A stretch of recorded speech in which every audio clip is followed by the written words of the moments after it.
Hello, my name is Mark Frasco. I'm the founder and president of COACT Associates. This is Business Builders.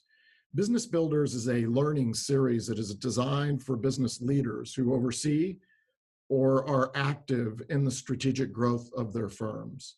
This session today is titled Tip Now.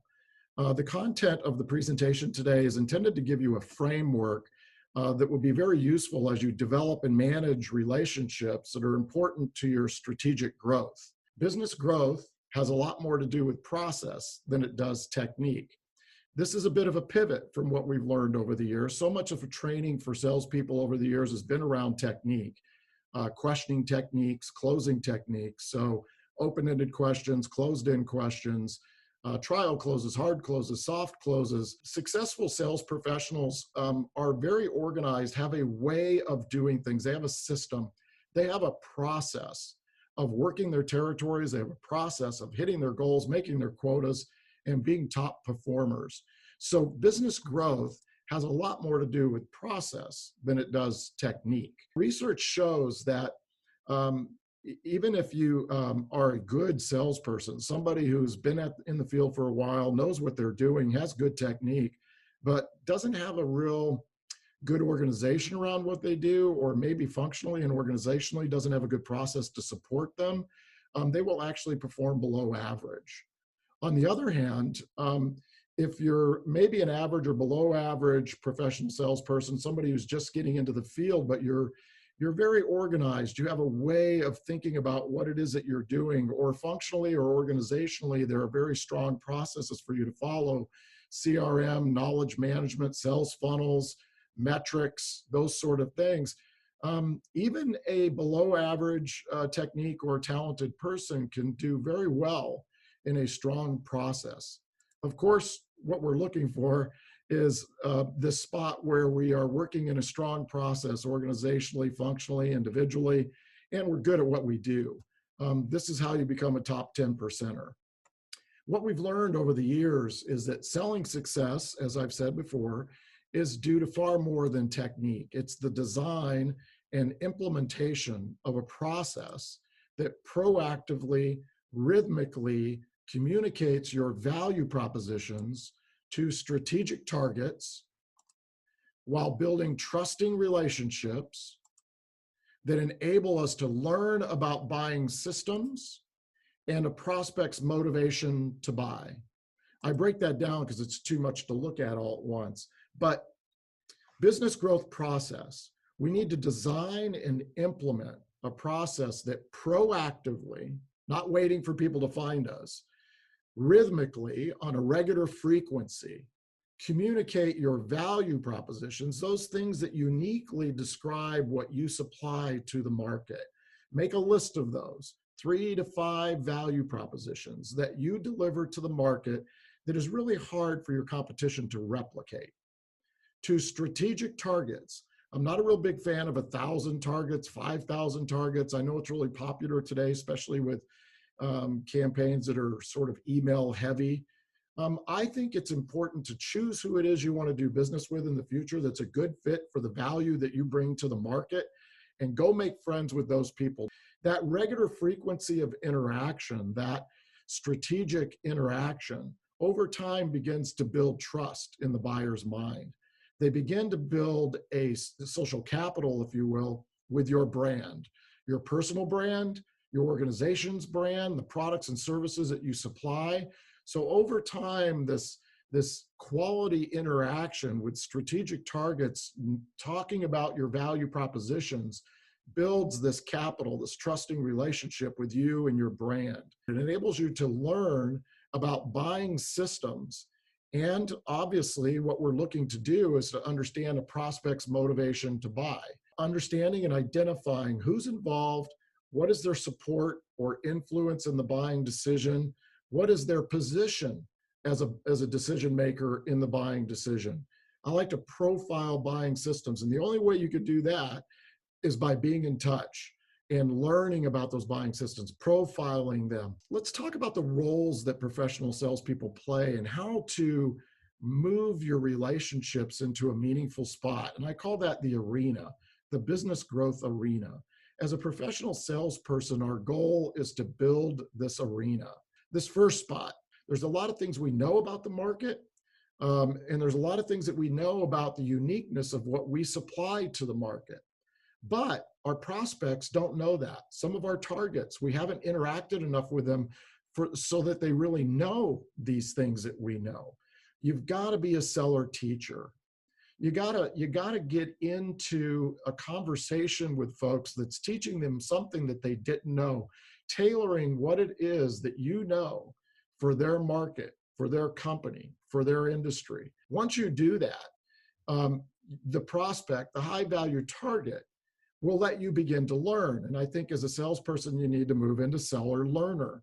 And that is to have a series of questions that are meaningful to help you understand, help the prospect know that you know the industry, build credibility, but that you're wanting to learn a little bit more about what they need from suppliers like you in the market. What is unique to their business structure that you need to learn that's going to help you match what you do to what they need so that you can build this business growth arena. And that is where you know and they know the same idea of the future. There's a shared common database of information that now you and the high value target uniquely have together.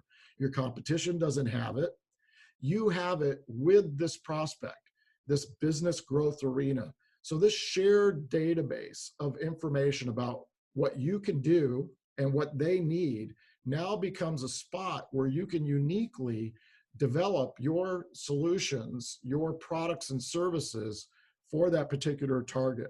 The last space isn't worth spending much time on. You don't want to be there. And that's where you don't know much about what you're doing and they don't know much about their needs. I would run, get to the next prospect. Tip now, the framework that I talked about in the beginning.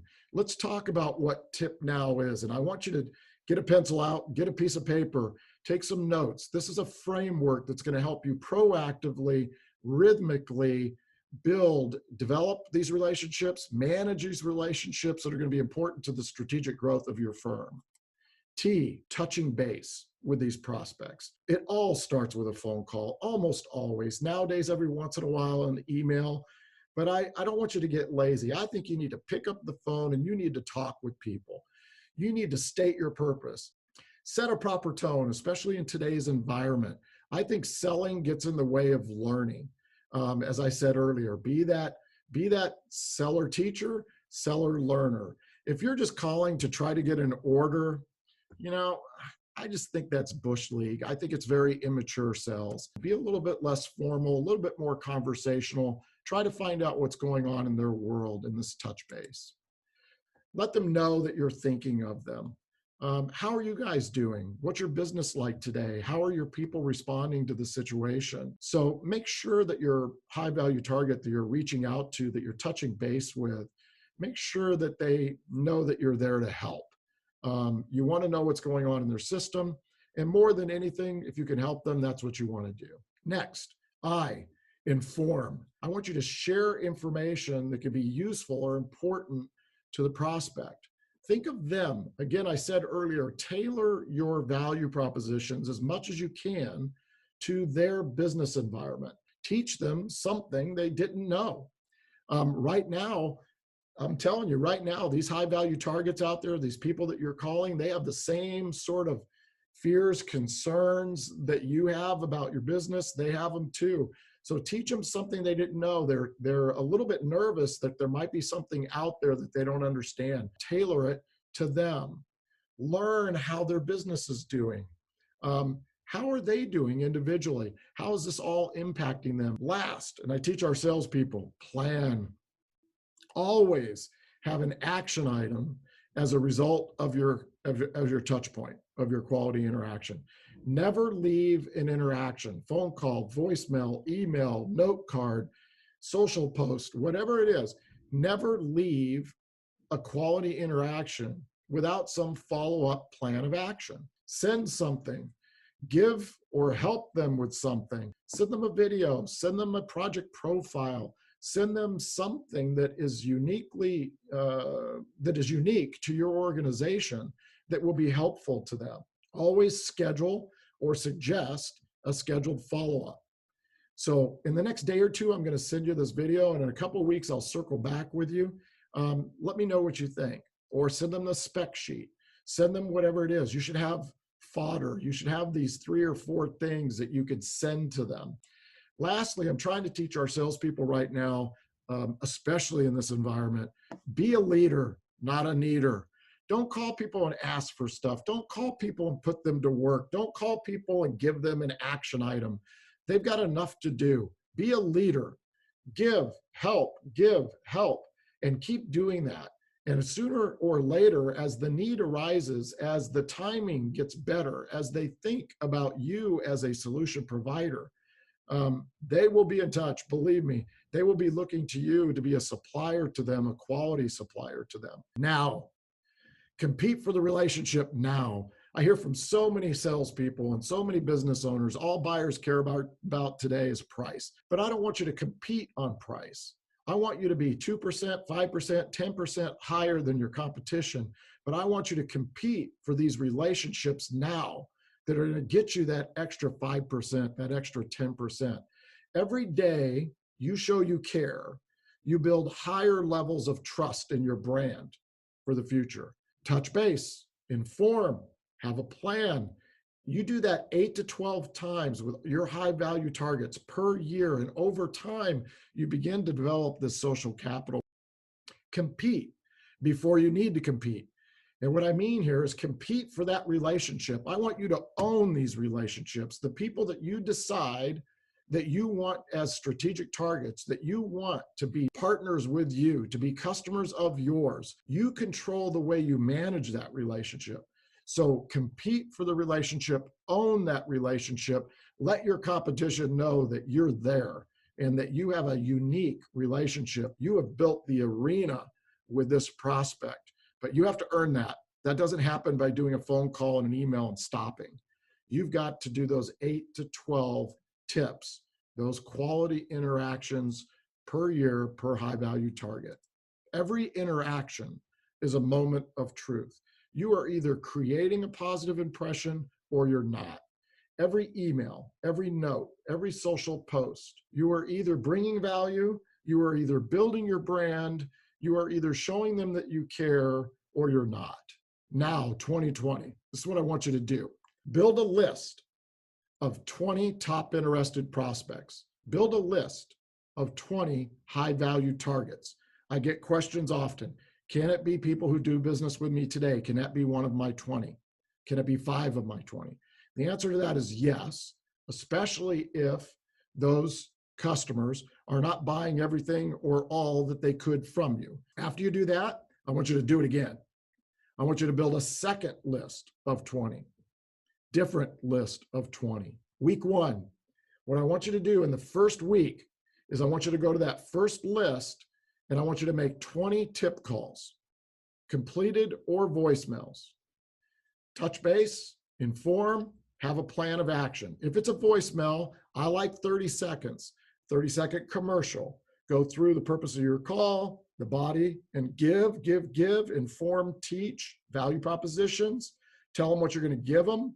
Have a plan, a follow-up action in 30 seconds on the voicemail. Second week, do it again with the second list. So go through the second list, make those tip calls. So what have we done? At the end of week 2, we've made contact with 40 high-value strategic targets. We've sent 80 quality interactions, voicemail, conversation, emails out over a 2-week period. In week 3, do week 1 again. In week 4, do week 2 again. 1, 3, 5, 7, and so on. 2, 4, 6, 8, and so on. I don't care if it's this environment that we're in today or in the future. If you want to exceed your quotas, if you want to be a top performer and a top earner in your firm, or if you're a business owner and you want to see your business go from where it is today to a multiple of where it is today, you've got to do this. There's no shortcuts. There's no easy way. And I know it's hard when you're a seller doer. Focus, get yourself set up, turn off your email, limit the distractions, and make your calls, whether it's 4 or 8 or 20, but get those tip calls in. Business growth, hopefully you picked up on this by now, has a lot more to do with process than it does technique. So in closing, tip, make these calls. Let people know you're calling to touch base. The purpose of my call today was to touch base, to see how you're doing, let you know how we're doing. We're open for business. These are the things that are going on. Tailor your messaging as you inform them about something that's important to their business. Tailor it to their situation, to their market, to their company, if you can. Always have a follow-up plan. I'll circle back with you in the next couple of weeks. I'll get you that information. I'll talk to John and make sure he contacts you on that. I'll get you the programs on financing. Make sure you do it. Make sure you follow up on it. Tip, compete for the relationship. You've got to start to compete for the relationship now. When you get asked to give a quote, when somebody sends you a drawing, or they call you and say, I'm interested, I've got a supplier, but I want to speak with you, I think it's too late. Somebody else owns that relationship. They're asking you for a quote. You don't even know who they are, or you don't know them that well. I want you to have a relationship with those people before you get that request for quotation or proposal. So compete for the relationship now. Create quality interaction. And lastly, focus. An hour in the morning, hour in the afternoon, limit the distractions, take action. You can do this. It's going to take more than a couple of touches. It's going to take 6, 8, 12 touches. They're not going to buy from you immediately. I don't care. They're not going to buy from you ever. I don't care. Keep working your strategic target list. Keep making those touches. Keep bringing value to the market that only you and your firm could do. Make sure the dramatic difference that you make in the market is clearly articulated in the minds of your high value targets. Stay well. Don't give up. Don't ever give up. Tip now. I hope you enjoyed this session. Thank you for tuning in.